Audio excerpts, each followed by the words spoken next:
প্রিয় দর্শক, অবশেষে বেরিয়ে এলো সজীব অজয় জয়ের নারী কেলেঙ্কারির সমস্ত কিছু তথ্য, যা শেয়ার করেছে সজীব অজয় জয়ের স্ত্রী।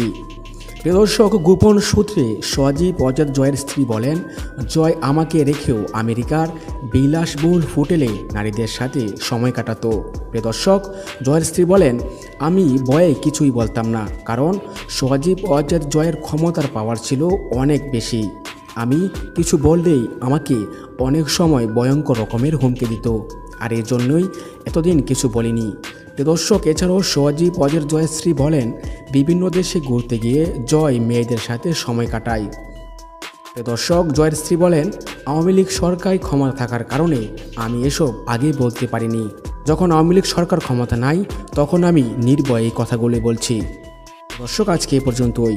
নিয়মিত আপডেট খবর সবার আগে পেতে অবশ্যই আমাদের ইউটিউব চ্যানেলটা সাবস্ক্রাইব করে রাখবেন, আর আপনার গুরুত্বপূর্ণ মূল্যবান মন্তব্য অবশ্যই কমেন্ট করে সবাইকে জানিয়ে দিন।